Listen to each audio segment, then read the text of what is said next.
একদিকে তিনি বলছেন যে বুকে লিখে নিন এবার আমাদের সরকার, আর তিনি বলছেন যে তৃণমূল সরকারকে উপড়ে ফেলতে হবে, তার জন্য দুটো সমস্যাকে হাতিয়ার করতে হবে, এক দুর্নীতি, দুই অনুপ্রবেশ। এবং দুর্নীতি আর অনুপ্রবেশ প্রাতিষ্ঠানিক চেহারা নিয়েছে। মা মাটি মানুষের সরকারে মা বোনেরা বিপন্ন, এটা সহ্য করবেন না, এটা আটকাতে হবে, এটা আটকাতে চাইবেন, এইভাবে প্রশ্ন ছুড়ে দিয়েছেন একেবারে কলকাতার বুথ সদস্যদের উদ্দেশ্যে। এবং এই নিয়ে আমরা কথা বলেছিলাম তৃণমূলের রাজ্য সাধারণ সম্পাদক কুণাল ঘোষের সঙ্গে। কি বলেছেন রাখবো। প্রসঙ্গ এক, অনুপ্রবেশ, এটা রোখার দায়িত্ব অমিত শাহের কেন্দ্রীয় স্বরাষ্ট্রমন্ত্রকের বিএসএফ। কারণ এই সীমান্ত লাইনটা, সীমান্ত রেখাটা রাজ্য পুলিশ পাহারা দেয় না। উনি যতবার অনুপ্রবেশ কথাটা বলবেন ততবার সেম সাইড গোল হবে। দুই, পশ্চিমবঙ্গে নারদার ভিডিওতে কে ছিল আসামে, কে ছিল ওই মহারাষ্ট্রে, পরবর্তীকালে নিজেদের দলে নিয়ে নিজেদের পদে রেখে তাদেরকে নেতা বানিয়েছে। এই বিজেপি দুর্নীতির কথা বলছে। তিন, মা এবং বোনেদের সম্মান, উন্নাও থেকে হাতরা সর্বত্র যেখানে ডবল ইঞ্জিন সরকার আছে, একের পর এক নারী নির্যাতন, ধর্ষণ এবং খুন। পশ্চিমবঙ্গে একটা বিচ্ছিন্ন ঘটনা ঘটলেও পুলিশ ব্যবস্থা নেয় এবং দ্রুত বিচার শেষ করে কোথাও ফাঁসি, কোথাও যাবজ্জীবনের সাজা আদায় করে আনে। তারা যে দোষে তুষ্ট, তাদের সমস্ত কটা পাপ মানুষ দেখছেন। দিলীপ ঘোষকে নিয়ে শুভেন্দু অধিকারী, সুকান্ত মজুমদার, শ্রমিক ভট্টাচার্যদের সঙ্গে বৈঠকে হাজির হলেন অমিত শাহ। আর এরপরই প্রশ্ন উঠছে, তাহলে কি ফের সক্রিয় হচ্ছেন দিলীপ ঘোষ? সেই জল্পনা বাড়িয়ে অমিত শাহের বৈঠকে আজ হাজির দিলীপ ঘোষ। শ্রমিক ভট্টাচার্য, শুভেন্দু অধিকারী, সুকান্ত মজুমদার, দিলীপ ঘোষ ছাড়া আজকের বৈঠকে হাজির ছিলেন রাজ্য পর্যবেক্ষক সুনীল বনসল, ভূপেন্দ্র যাদব, বিপ্লব দেব। 26-এর ভোটে কি দায়িত্ব তা পার্টি বলবে, প্রতিক্রিয়া বলেছেন দিলীপ ঘোষ। দিলীপ দা বহুদিন পর দলের সাংগঠনিক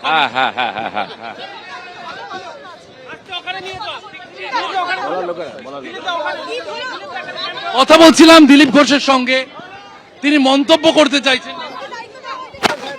শোনার জন্য ডাকা হয়েছিল, শোনার জন্য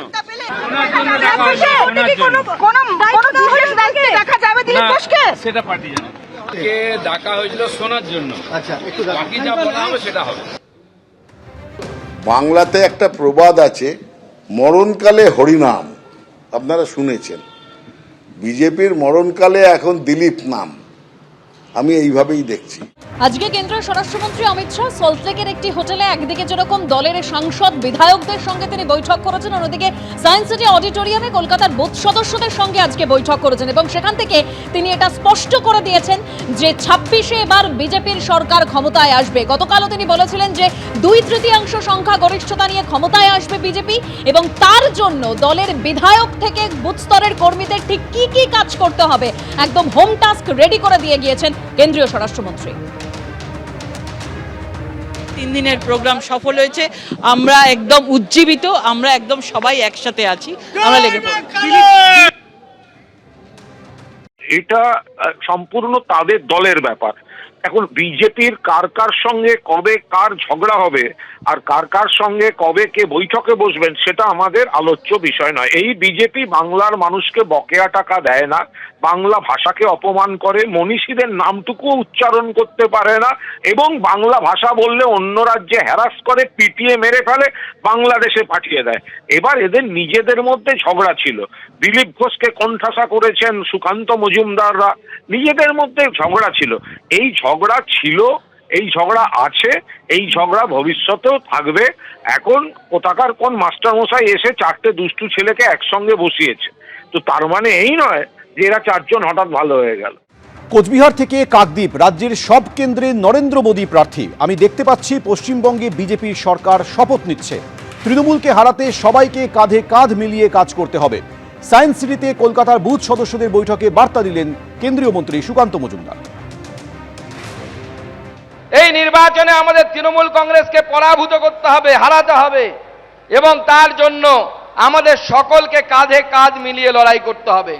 মনে রাখবেন, প্রার্থী একদম কোচবিহার থেকে শুরু করে আলিপুরদুয়ার থেকে শুরু করে কাকদ্বীপ পর্যন্ত বা কাঁথি পর্যন্ত যদি আপনি ভাবেন, প্রত্যেক জায়গায় নরেন্দ্র মোদী প্রার্থী এবং পদ্মফুল প্রার্থী। এই পদ্মফুলকে জেতাতে হবে, অন্য কোনো কিছু দেখলে হবে না। ছাব্বিশে পরিবর্তন হবে, অমিত শাহর বার্তার পর ফের দাবি করেছেন বিরোধী দলনেতা শুভেন্দু অধিকারী। আর কি বলেছেন জয়প্রকাশ মজুমদার, রাখবো আপনাদের সঙ্গে। কতটা অমিত শাহের যে এই বৈঠক, সেই বৈঠকের থেকে আপনারা কতটা উজ্জীবিত বিজেপি ছিলেন? সকলেই উজ্জীবিত। আমরা জিতবো, 26-এ পরিবর্তন হবে, আসল পরিবর্তন। এইসব দাবি অনেক দিন ধরেই চলছে। এসব ফাঁকা আওয়াজ শুনে আর কত আমরা বলবো? এগুলো ফাঁকা আওয়াজ আর হতাশার বহিঃপ্রকাশ, এটাও বলতে পারেন। কিভাবে বলবেন? কারণ আমরা আসবো, আমরা জিতবো, আর প্রত্যেকবার হেরে বসে থাকছে। সুতরাং এসব কথার কোনো গুরুত্ব নেই। পরপর বৈঠক, কর্মী সম্মেলন সেরে ঠনঠনিয়া কালীবাড়িতে গেলেন অমিত শাহ, পুজো দিলেন কেন্দ্রীয় স্বরাষ্ট্রমন্ত্রী।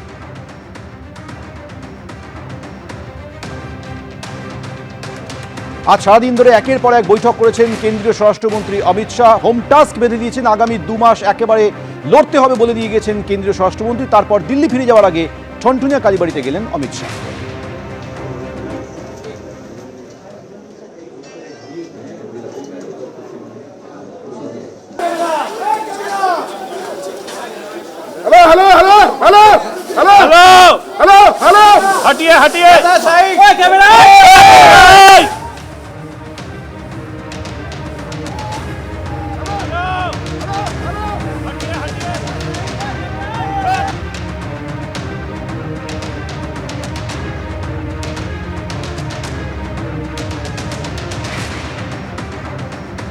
এবিপি আনন্দ, এগিয়ে থাকে, এগিয়ে রাখে।